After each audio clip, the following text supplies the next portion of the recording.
Crime branch unit क्रमांक 5च्या पथकातील हवालदार गणेश ठाकरे आणि यांना मिळालेल्या माहितीच्या आधारे दिनांक 9 तारखेला संध्याकाळी 6:30च्या सुमारास यातील जो फिर्यादी आहेत अथर्व गौरीशंकर मस्के वय 21 वर्ष राहणार सर्च टाउन वैष्णोदेवी नगर पोलीस ठाणे भांडेवाडी हे रॅपिडो वाहन चालवतात।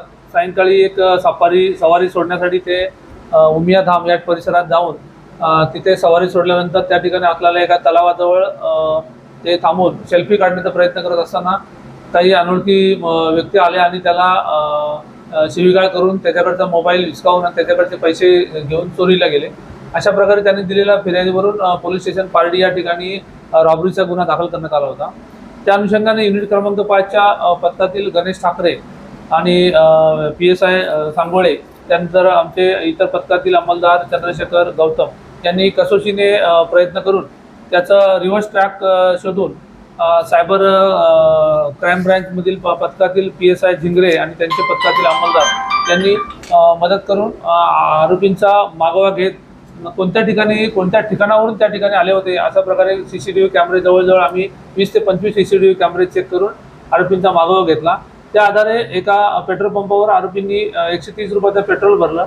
त्याचं ट्रान्झॅक्शन ID प्राप्त झाल्यानंतर त्या अनुषंगाने आम्ही त्या ट्रान्झॅक्शन डिटेल्स त्याचा मोबाईल नंबर आणि गाडीचा नंबर प्राप्त झाला, ॲड्रेस प्राप्त झाला। त्या अनुषंगाने आम्ही यामधील मुख्य जे 2 आरोपी होते त्याचं नाव रोहित रतिराम रांगडाले वय 21 वर्ष राहणार छत्रपतीनगर वाटोडा, दुसरा आरोपी समीर उमाजी लांबट वय 18 वर्ष राहणार शिव छत्रपतीनगर पोलीस स्टेशन वाटोडा। 2 आरोपींना आम्ही ताब्यात घेतलं। त्यांच्याकडून 2 गुन्ह्यामध्ये वापरलेले 2 वाहनं, त्यानंतर 2 मोबाईल, त्याचबरोबर यातील जबरी चोरी केलेले पैशापैकी 500 रुपये आम्ही रिकवर केलेला आहे आणि हा मुद्देमालासह दोन्ही आरोपींना पोलीस स्टेशन पारडीच्या ताब्यामध्ये पुढील कारवाईकरता देण्यात आलेला आहे।